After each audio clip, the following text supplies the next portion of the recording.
ಸಂತೋಷ್ ಕುಮಾರ್ ಎಲ್ಲರೂ ಈ ಕಾರ್ಯಕ್ರಮಕ್ಕೆ ಹೃದಯಪೂರ್ವಕವಾಗಿ ಸ್ವಾಗತ ಮಾಡ್ತಾ ಇದ್ದೇನೆ. ಈ ಕಾರ್ಯಕ್ರಮದಲ್ಲಿ ಈ ಭಾಗದ ಮಾಜಿ ಶಾಸಕರು ನಮ್ಮೆಲ್ಲರ ಮಾರ್ಗದರ್ಶಕರಾಗಿರ್ತಕ್ಕಂಥ ಶ್ರೀ ಜಯರಾಮ್ ಶೆಟ್ಟಿ ಇದ್ದಾರೆ. ಅವರನ್ನು ಕೂಡ ಈ ಕಾರ್ಯಕ್ರಮಕ್ಕೆ ಹೃದಯಪೂರ್ವಕವಾಗಿ ಸ್ವಾಗತಿಸ್ತಾ ಇದ್ದೇನೆ. ಹಾಗೆ ಈ ಕಾರ್ಯಕ್ರಮದಲ್ಲಿ ಹಿರಿಯರಾದಂಥ ಶ್ರೀ ರಾಜರಾಮ್ ಪಟ್ಟೀದಾರ್ ಅವರು ಕೂಡ ಈ ಹೃದಯಪೂರ್ವಕವಾಗಿ ಸ್ವಾಗತಿಸ್ತಾ ಇದ್ದೇನೆ. ಹಾಗೆ ಈ ಭಾಗದ ಹಿರಿಯ ನಾಯಕರು ಆಗಿರ್ತಕ್ಕಂಥ ಸಿದ್ದರಾಮ್ ಬಂಗಾರದ್ರು ಅವರು ಕೂಡ ಈ ಕಾರ್ಯಕ್ರಮಕ್ಕೆ ಹೃದಯಪೂರ್ವಕವಾಗಿ ಸ್ವಾಗತಿಸ್ತಾ ಇದ್ದೇನೆ. ಈ ಭಾಗದ ಹಿರಿಯ ನಾಯಕಿ ಲಲಿತಾ ಸುಂದರ್ ಇದ್ದಾರೆ. ಅವರು ಕೂಡ ಈ ಕಾರ್ಯಕ್ರಮಕ್ಕೆ ಹೃದಯಪೂರ್ವಕವಾಗಿ ಸ್ವಾಗತಿಸ್ತಾ ಇದ್ದೇನೆ. ಜಿಲ್ಲಾ ಉಪಾಧ್ಯಕ್ಷರು ನಮ್ಮ ನಾಯಕರಾದಂಥ ಶ್ರೀನಿವಾಸ್ ಇದ್ದಾರೆ. ಅವರು ಕೂಡ ಈ ಕಾರ್ಯಕ್ರಮಕ್ಕೆ ಹೃದಯಪೂರ್ವಕವಾಗಿ ಸ್ವಾಗತಿಸ್ತಾ ಇದ್ದೇನೆ. ಭಾರತೀಯ ಜನತಾ ಪಾರ್ಟಿಯ ಮಾಜಿ ಅಧ್ಯಕ್ಷರು ನಾಯಕರಾದಂಥ ಚಂದ್ರಶೇಖರ್ ಅವರು ಕೂಡ ಈ ಕಾರ್ಯಕ್ರಮಕ್ಕೆ ಹೃದಯಪೂರ್ವಕವಾಗಿ ಸ್ವಾಗತಿಸ್ತಾ ಇದ್ದೇನೆ. ಹಾಗೆ ಈ ನಮ್ಮ ಬಿಜೆಪಿಯ ಮಂಗಳೂರು ವಿಧಾನಸಭಾ ಕ್ಷೇತ್ರದ ಪ್ರಧಾನ ಕಾರ್ಯದರ್ಶಿಯಾಗಿರ್ತಕ್ಕಂಥ ಮನೋಜ್ ಆಚಾರ್ಯ ಅವರು ಕೂಡ ಈ ಕಾರ್ಯಕ್ರಮಕ್ಕೆ ಹೃದಯಪೂರ್ವಕವಾಗಿ ಸ್ವಾಗತಿಸ್ತಾ ಇದ್ದೇನೆ. ಭಾರತೀಯ ಜನತಾ ಪಾರ್ಟಿಯ ಮಂಗಳೂರು ವಿಧಾನಸಭಾ ಕ್ಷೇತ್ರದ ಪದಾಧಿಕಾರಿಗಳು, ತಾಲೂಕು ಪಂಚಾಯತ್, ಜಿಲ್ಲಾ ಪಂಚಾಯತ್ ಸದಸ್ಯರು, ಹಾಗೆ ಮಹಾಶಕ್ತಿ ಕೇಂದ್ರದ ಅಧ್ಯಕ್ಷರು, ಪ್ರಧಾನ ಕಾರ್ಯದರ್ಶಿಗಳು, ಕೋಟೆಕಾರ್ ಮತ್ತು ಉಲ್ಲಾಲ ಕೌನ್ಸಿಲರ್ಸ್ಗಳು, ಭಾರತೀಯ ಜನತಾ ಪಾರ್ಟಿಯ ಗೌರವಾನ್ವಿತ ಕಾರ್ಯಕರ್ತರು, ವಿದೇಶಿ ಬಂಧುಗಳನ್ನೆಲ್ಲರನ್ನು ಈ ಕಾರ್ಯಕ್ರಮಕ್ಕೆ ಹೃದಯಪೂರ್ವಕವಾಗಿ ಸ್ವಾಗತಿಸ್ತಾ ಇದ್ದೇನೆ. ಈ ಏಕತಾ ಓಟದ ಕಾರ್ಯಕ್ರಮವನ್ನು ಪ್ರಾರಂಭ ಮಾಡಿಕೊಳ್ಳುವ ಮುಂಚೆ ನಮ್ಮ ಈ ಕಾರ್ಯಕ್ರಮದ ಉಪಸ್ಥಿತಿರುವಂಥ ಈ ಭಾಗದ ಮಾಜಿ ಶಾಸಕರು, ನಮ್ಮ ನಾಯಕರಾದಂಥ ಜಯರಾಮ್ ಶೆಟ್ಟಿ ಅವರು ಮಾತನಾಡಬೇಕು ತಿಳ್ಕೊಳ್ತಾರೆ. ಅದರ ಮನುಷ್ಯ ಎಂದೇ ಖ್ಯಾತಿ ಪಡೆದಂಥ ಸರ್ದಾರ್ ವಲ್ಲಭಾಯ್ ಪಟೇಲ್ರ ಜನ್ಮದಿನಾಚರಣೆಯನ್ನು ಏಕತಾ ಓಟವಾಗಿ ಭಾರತೀಯ ಜನತಾ ಪಾರ್ಟಿ ದೇಶಾದ್ಯಂತ ನಡೆದುಕೊಳ್ತಾ ಇದೆ. ಅದಕ್ಕಿಂತಲೂ ವಿಶೇಷ ಅಂತ ಹೇಳಿದರೆ, ಗುಜರಾತಿನ ಗೋದಾವರಿ ನದಿ ತೀರದಲ್ಲಿ, ನರ್ಮದಾ ನದಿ ತೀರದಲ್ಲಿ ಪಟೇಲ್ರ 181 ಮೀಟರ್ ಎತ್ತರದ, ಅತಿ ಎತ್ತರದ ಭವ್ಯ ಮೂರ್ತಿಯನ್ನು ಇವತ್ತು ದೇಶಕ್ಕೆ ಅನಾವರಣಗೊಳಿಸ್ತಾ ಇದ್ದೇವೆ. ಸುಮಾರು 3,000 ಕೋಟಿ ರೂಪಾಯಿ ವೆಚ್ಚದಲ್ಲಿ ದೇಶಾದ್ಯಂತ 3 ಲಕ್ಷ ಟನ್ ಕಬ್ಬಿಣವನ್ನು ರೈತರಿಂದ ಪಡೆದುಕೊಂಡು, ನಮ್ಮ ಕ್ಷೇತ್ರದಿಂದಲೂ ರೈತರಿಂದ ಕಬ್ಬಿಣವನ್ನು ಪಡೆದುಕೊಂಡು ಇವತ್ತು ರಚಿಸಿದಂಥ ಈ ಭವ್ಯ ಮೂರ್ತಿಯನ್ನು ಲೋಕಾರ್ಪಣೆ ಮಾಡ್ತಾ ಇದ್ದಾರೆ ನಮ್ಮ ಪ್ರಧಾನಿಗಳು ಈ ದಿವಸ. ನಾನು ಪಟೇಲ್ರ ಬಗ್ಗೆ ಹೆಚ್ಚು ಒಂದು ಮಾತನ್ನು ಹೇಳದಿದ್ದರೆ ತಪ್ಪಾಗ್ತದೆ. ಈ ದೇಶದ ಸ್ವಾತಂತ್ರ್ಯದ ಆಂದೋಲನದಲ್ಲಿ ಬ್ರಿಟಿಷರು ಈ ದೇಶವನ್ನು ಬಿಟ್ಟು ಹೋಗಬೇಕು ಎಂಬ ಒಂದು ನೆಲೆ, ಜೊತೆಗೆ ಈ ಭಾರತ ಅಖಂಡವಾಗಿಯೇ ಉಳಿಬೇಕು, ಭಾರತ ವಿಭಜನೆ ಆಗಬಾರದು ಎಂಬ ಧ್ಯೇಯವನ್ನು ಇಟ್ಕೊಂಡು ಸ್ವಾತಂತ್ರ್ಯ ಆಂದೋಲನವನ್ನು ನಡೆಸಿದವರು. 1947 ಸುಮಾರಿಗೆ ಈ ದೇಶದಲ್ಲಿ ಸುಮಾರು 300ಕ್ಕಿಂತಲೂ ಹೆಚ್ಚು ಸ್ಥಳೀಯ ಸಣ್ಣ ಸಣ್ಣ ರಾಜರುಗಳು ಆಳ್ವಿಕೆ ಮಾಡ್ತಾ ಇದ್ದ ಸಂದರ್ಭದಲ್ಲಿ ಸೈನಿಕ ಕಾರ್ಯಾಚರಣೆ ಮುಖಾಂತರ ಭಾರತದ ಒಕ್ಕೂಟದಲ್ಲಿ ಸೇರ್ಪಡೆಗೊಂಡಂಥ ನೇತೃತ್ವವನ್ನು ವಹಿಸಿಕೊಂಡವರು. ಜೊತೆಗೆ ಈ ಒಕ್ಕೂಟಕ್ಕೆ ಸೇರ್ಪಡೆಗೊಳ್ಳದಿರುವಂಥ ಕಾಶ್ಮೀರ ರಾಜ ಹರೀಶ್ ಸಿಂಗ್, ಹೈದರಾಬಾದ್ ರಾಜ, ಜುನಾಗಢ ರಾಜ, 3 ರಾಜರುಗಳು ಈ ದೇಶದ ಒಕ್ಕೂಟದಲ್ಲಿ ಅವರು ಸೇರ್ಪಡೆಗೊಳ್ಳಲಿಕ್ಕೆ ಒಪ್ಪಿಕೊಳ್ಳಲಿರಲಿಲ್ಲ. ಅಂಥ ಸಂದರ್ಭದಲ್ಲಿ ಪಟೇಲರು ಅವರ ನೇತೃತ್ವದಲ್ಲಿ ಆ 3 ರಾಜರುಗಳಿಗೆ 60 ದಿವಸಗಳ ಕಾಲಾವಧಿಯನ್ನು ವಿಧಿಸ್ತಾ ಇದ್ದಾರೆ. ನಿಮಗೆ ಇಷ್ಟ ಬಂದ ದೇಶಕ್ಕೆ ನೀವು ಸೇರಿಕೊಳ್ಬೋದು, ಒಂದು ಪಾಕಿಸ್ತಾನಕ್ಕೆ ಸೇರಿಕೊಳ್ಳಿ, ಇಲ್ಲದಿದ್ದರೆ ಭಾರತಕ್ಕೆ ಸೇರಿಕೊಳ್ಳಿ, ಆದರೆ ಪ್ರತ್ಯೇಕ ರಾಜ್ಯ ಇಲ್ಲಿ ಆಗೋದಿಲ್ಲ ಎಂಬ ಮಾತನ್ನು ಅವರಿಗೆ ಹೇಳಿದರು. 60 ದಿವಸಗಳ ಗಡುವನ್ನು ಕೊಟ್ಟಿದ್ದರು. ಆದರೆ ದುರಂತ ಅಂತ ಹೇಳಿದರೆ ಪಾಕಿಸ್ತಾನ ಅದೇ ದಿವಸ ಜಮ್ಮು ಕಾಶ್ಮೀರದ ಮೇಲೆ ಯುದ್ಧ ಸಾರ್ತದೆ. ನಮಗೆ ಭಾರತಕ್ಕೆ ಮತ್ತು ಪಾಕಿಸ್ತಾನಕ್ಕೆ 60 ದಿವಸಗಳ ಗಡುವನ್ನು ಆ 3 ರಾಜ್ಯಗಳಿಗೆ ಕೊಟ್ಟಿದ್ರು ಕೂಡ ಪಾಕಿಸ್ತಾನ ವಚನಭಂಗ ಮಾಡಿ ಅದೇ ದಿವಸ ಕಾಶ್ಮೀರದ ಒಳಗೆ ಸೈನಿಕ ಕಾರ್ಯಾಚರಣೆ ಮಾಡ್ತದೆ, ಸೇನೆಯನ್ನು ಕಳಿಸ್ತದೆ. ಕಾಶ್ಮೀರ ರಾಜ್ಯ ಹೆದರ್ಕೊಂಡ, ಹರೀಶ್ ಸಿಂಗ್ ಹೆದರ್ಕೊಂಡ, ಅವ ಬಂದು ಸರ್ದಾರ್ ಪಟೇಲ್ರ ಹತ್ರ ಒಪ್ಕೊಂಡ, ನಾನು ಭಾರತದ ಒಕ್ಕೂಟದಲ್ಲಿ ನಾನು ಸೇರ್ಕೊಳ್ತೇನೆ ಅಂತ ಒಪ್ಕೊಂಡ ಮೇರೆಗೆ ಪಟೇಲರು ನಮ್ಮ ಭಾರತದ ಸೈನ್ಯವನ್ನು ಕಳಿಸಿಕೊಟ್ಟರು. ಅದಾಗಲೇ ಪಾಕಿಸ್ತಾನ ಭಾಳಷ್ಟು ದೂರ ಕಾಶ್ಮೀರಕ್ಕೆ ಒಳಗೆ ಬಂದಿತ್ತು.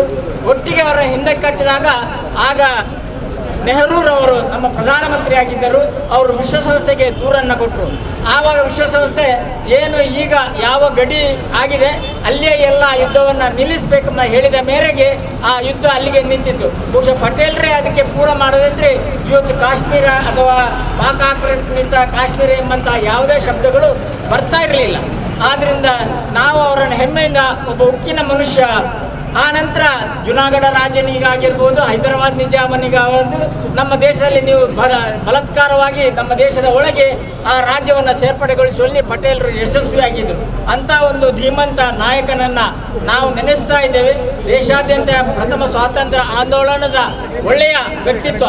ಇವತ್ತು ಏನಾಗಿದೆ, ತಾಯಿ ಮಗನಿಗೋಸ್ಕರ ಕಟ್ಟಿರೋ ಪಾರ್ಟಿ ಕಾಂಗ್ರೆಸ್ ಪಾರ್ಟಿ, ಅಪ್ಪ ಮಗನಿಗೋಸ್ಕರ ಕಟ್ಟಿರೋ ಪಾರ್ಟಿ JDS ಪಾರ್ಟಿ, ದೇಶಕ್ಕೋಸ್ಕರ ನರೇಂದ್ರ ಮೋದಿ ಮತ್ತು ಅಮಿತ್ ಶಾ ಅವರು ನಡೆಸುತ್ತಿರುವಂಥ ಪಾರ್ಟಿ ಅದು BJP.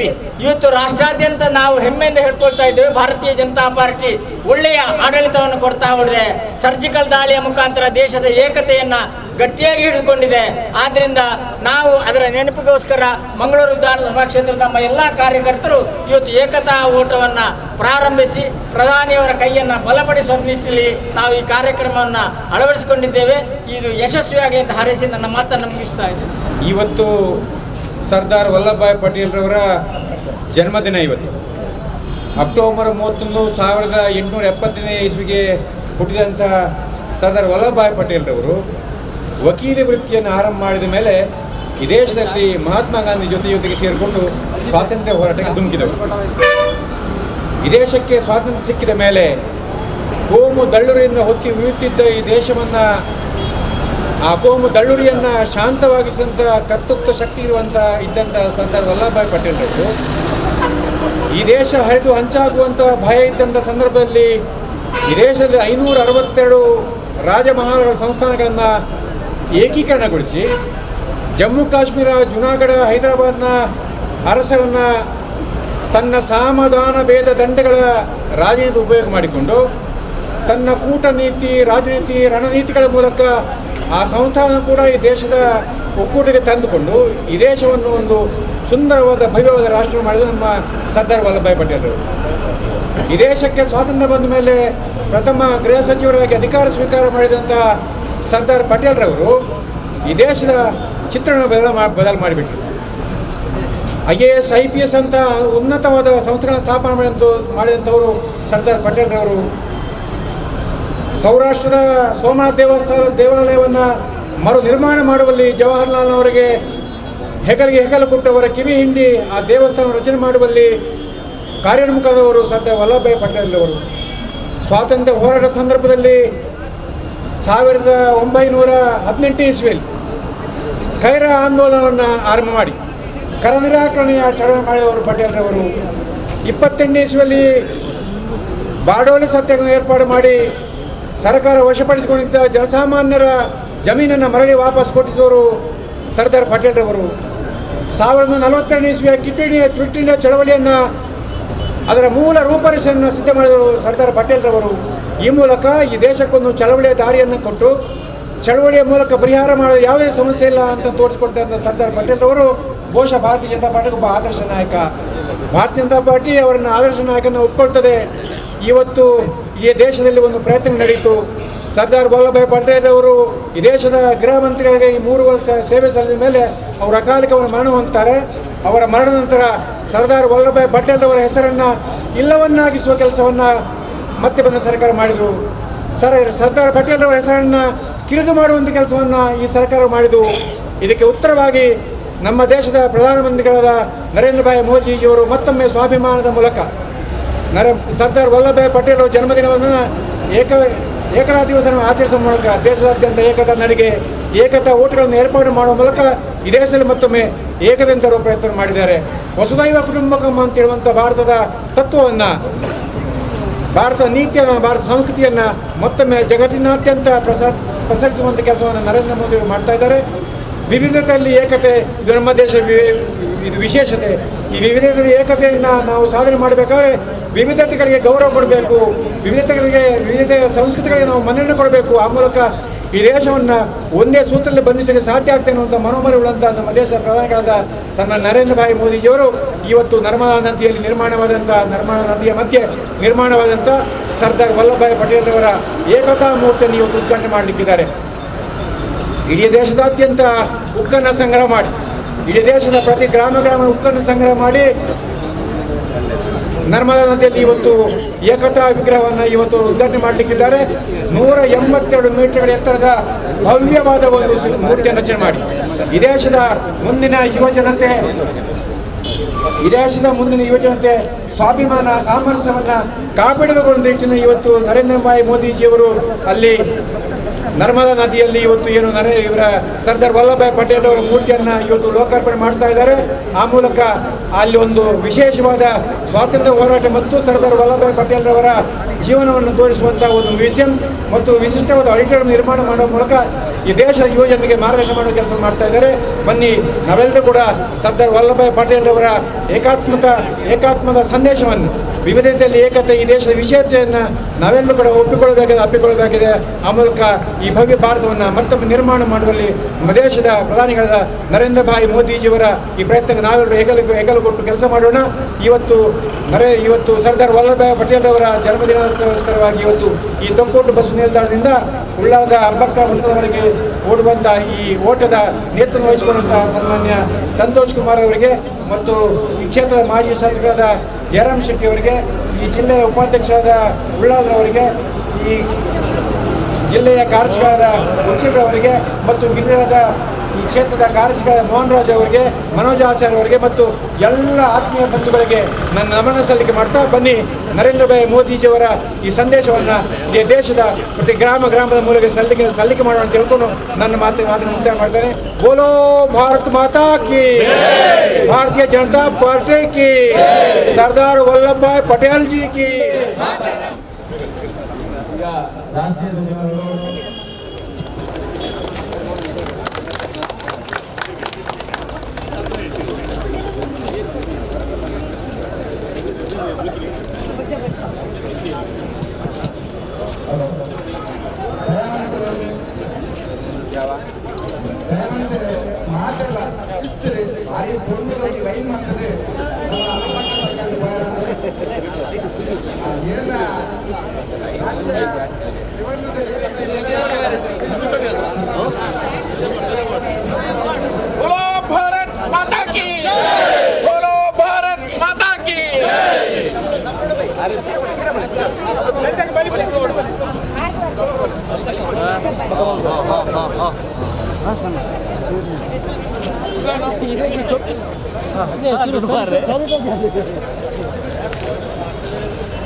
ಪ್ರಾಶಸ್ತ್ಯ ಕೊರನೆದವ 6 ಹೆಣ್ಣಿನಂಚಿನ ಪ್ರತಿ ಒಂದು ಕಾರ್ಯ ಅಲ್ಲ 50 ಸಂಸ್ಥಾನಗಳು ಭಾರತ ದೇಶದ ರಾಜ್ಯದೊಟ್ಟಿಗೆ ಸೇರಿಸಿದ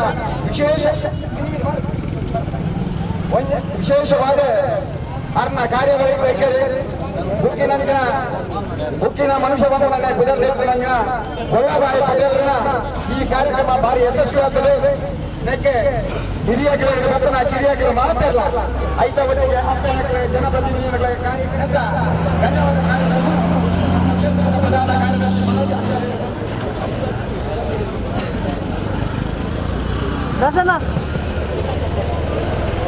ಸ್ವಾತಂತ್ರ್ಯ ಹೋರಾಟ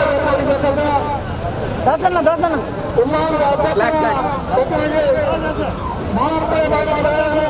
ನಮ್ಮ ಕ್ಷೇತ್ರ ಅಧ್ಯಕ್ಷರು ಮಾಜಿ ಶಾಸಕರು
ವಿಶೇಷವಾದ ಮಂಗಳೂರು ವಿಧಾನಸಭಾ ಕ್ಷೇತ್ರಡು ಹಿರಿಯಕಲಿನ ಆದೇಶ ಪ್ರಕಾರ ಏಕತಾ ಓಟನು ನಮ್ಮ ವ್ಯವಸ್ಥೆ ಮಂತಿತ್ತ.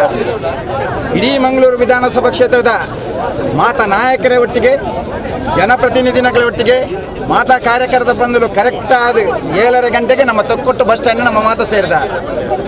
ನಮ್ಮ ಹಿರಿಯಕಲು ಪಾತೇರ್ದ ಆಯ್ ಬೊಕ್ಕ ಕರೆಕ್ಟ್ 8 ಗಂಟೆಗೆ ನಮ್ಮ ಅಲ್ತ ಏಕತಾ ಓಟನು ರಾಷ್ಟ್ರದ ತ್ರಿವರ್ಣ ಧ್ವಜ ಹಸ್ತಾಂತರ ಮನ್ಪನ ಮುಖಾಂತರ ನಮ್ಮ ಕಾರ್ಯಕ್ರಮಕ್ಕೂ ಚಾಲನೆ ಕೊರಿಯ. ಭಾರೀ ಶೋಕುಡು ಭಾರೀ ಪೊರ್ಲುಡು ಶಿಸ್ತುಬದ್ಧವಾದ ತೊಕ್ಕೊಟ್ಟೊಡ್ದು ಉಲ್ಲಾಲ ಹಬ್ಬಕ್ಕ ಸರ್ಕಲ್ ಮುಟ್ಟಲ ಮಾತೆರೆಗಳ ಖುಷಿ ಆಪಿನ ಲೆಕ್ಕ ಈ ಕಾರ್ಯಕ್ರಮ ಭಾರಿ ಯಶಸ್ವಿ ಅಂಡ್ ಭಾರಿ ಮಲ್ಲ ಸಂಖ್ಯೆಯ ಜನಕರು ಬರ್ತದೆ.